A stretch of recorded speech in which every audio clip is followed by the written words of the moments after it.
VD. Satheesan സർക്കാരിന്റെ ആദ്യ നയപ്രഖ്യാപന പ്രസംഗം നാളെ. നേട്ടങ്ങൾ അക്കമിട്ട് നിരത്തുന്ന പതിവ് നിന്ന് വ്യത്യസ്തമായി ബഹുമുഖ വീക്ഷണങ്ങളുള്ള സതീശൻ ടച്ച് നയപ്രഖ്യാപനമാണ് ഇക്കുറി പ്രതീക്ഷിക്കുന്നത്. വയോജന വകുപ്പ് രൂപീകരണവും KSRTC ബസ്സുകളിൽ സ്ത്രീകൾക്ക് സൗജന്യ യാത്രയും അടക്കം ജനപ്രിയ തീരുമാനങ്ങൾ നയപ്രഖ്യാപനത്തിലും ഇടം പിടിക്കും.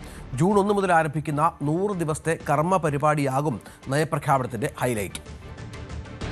സംസ്ഥാനത്തിന്റെ സാമ്പത്തിക സ്ഥിതി മോശമാണെന്ന് പറയുമ്പോഴും UDF സർക്കാരിന്റെ ആദ്യ നയപ്രഖ്യാപനം ആകാംക്ഷയോടെയാണ് കേരളം കാത്തിരിക്കുന്നത്.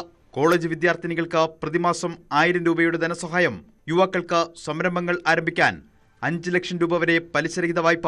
UDF പ്രകടന പത്രികയിലെ ഈ വാഗ്ദാനങ്ങൾ നയപ്രഖ്യാപനത്തിൽ ഇടം പിടിക്കുമോ? KSRTC ബസ്സുകളിൽ സ്ത്രീകൾക്ക് ജൂൺ 15 മുതൽ സൗജന്യയാത്ര നടപ്പാക്കുമെന്ന് മുഖ്യമന്ത്രി തന്നെ പ്രഖ്യാപിച്ചു കഴിഞ്ഞു. തിരുവനന്തപുരം കാസർഗോഡ് സിൽവർ ലൈൻ പദ്ധതി റദ്ദാക്കിയ പദ്ധതിക്ക് പകരം ലൈറ്റ് മെട്രോ പ്രഖ്യാപിക്കുമോ? തിരുവനന്തപുരം കോഴിക്കോട് നഗരങ്ങളിൽ മെട്രോ, ലൈറ്റ് മെട്രോ പദ്ധതികൾ നടപ്പിലാക്കുമെന്നാണ് UDF വാഗ്ദാനം. തുറമുഖങ്ങളെയും വിമാനത്താവളങ്ങളെയും ബന്ധിപ്പിച്ചുള്ള ഗതാഗത പദ്ധതികളിലാണ് മുഖ്യമന്ത്രിയുടെ സ്വപ്നം. കർഷകരും നിരവധി പ്രതീക്ഷിക്കുന്നുണ്ട് ആദ്യ നയപ്രഖ്യാപനത്തിൽ. റബ്ബറിന് 300 രൂപ തറവില ഉറപ്പാക്കാൻ സിയാൽ മാതൃകയിൽ റബ്ബർ കമ്പനി. നെല്ലിന് 35 രൂപ സംഭരണ വിലയും നാളികേരത്തിന് ഉയർന്ന തറവിലയും. മത്സ്യത്തൊഴിലാളികൾക്കും ഓട്ടോ ടാക്സി ഉടമകൾക്കും ഇന്ധന സബ്സിഡി. അങ്ങനെ UDF സർക്കാരിന്റെ ആദ്യ ബഡ്ജറ്റിൽ പ്രതീക്ഷിക്കുന്ന ജനപ്രിയ തീരുമാനങ്ങൾ നിരവധിയുണ്ട്. വിശപ്പില്ലാത്ത കേരളത്തിനായി ഇന്ദിരാ ക്യാൻറ്റീനുകൾ. വയനാട്ടിൽ ട്രൈബൽ സർവകലാശാല. പാവപ്പെട്ടവരുടെ വിവാഹങ്ങൾ കുറഞ്ഞ ചെലവിൽ നടത്തുന്നതിന് സ്നേഹസുമംഗലി കല്യാണ മണ്ഡപങ്ങൾ. അങ്ങനെ യാഥാർത്ഥ്യമാക്കാൻ വെല്ലുവിളിയായി മുന്നിലുള്ള വാഗ്ദാനങ്ങളും നിരവധിയാണ്. UDF പ്രകടന പത്രികയിൽ പ്രഖ്യാപിച്ച വയോജന വകുപ്പ് രൂപീകരിച്ചുകൊണ്ടുള്ള ഉത്തരവിറങ്ങിക്കഴിഞ്ഞു.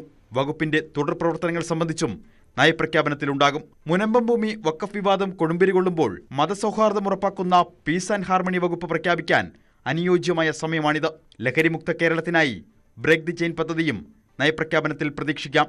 ജൂൺ 1 മുതൽ 100 ദിവസത്തെ കർമ്മപരിപാടി ആരംഭിക്കും. വേഗത്തിൽ തീർപ്പാക്കാൻ കഴിയുന്ന വിഷയങ്ങൾ ഈ 100 ദിവസം കൊണ്ട് പരിഹരിക്കാനാണ് ലക്ഷ്യം. കാലാവധി അവസാനിക്കുന്ന 2031 മുൻപ് UDF നൽകിയ എല്ലാ വാഗ്ദാനങ്ങളും പാലിക്കാൻ ലക്ഷ്യമിട്ട വിഷൻ 2031 പദ്ധതി വിഭാവനം ചെയ്തിട്ടുണ്ട്. കേന്ദ്രത്തിനെതിരെയുള്ള വിമർശനങ്ങൾ അത് വായിക്കാതെ ഒഴിവാക്കുന്ന ഗവർണർ. ഇതൊക്കെയാണ് കഴിഞ്ഞ വർഷങ്ങളിൽ നയപ്രഖ്യാപനത്തെ വാർത്തകളിൽ നിറച്ചതെങ്കിൽ വി.ഡി. സർക്കാരിന്റെ കന്നി നയപ്രഖ്യാപനത്തിൽ അതിനും സാധ്യത കുറവ്. ന്യൂസ് 18 തിരുവനന്തപുരം. കൂടുതൽ വാർത്തകൾക്ക് news 18 Keralam YouTube channel subscribe ചെയ്യുക.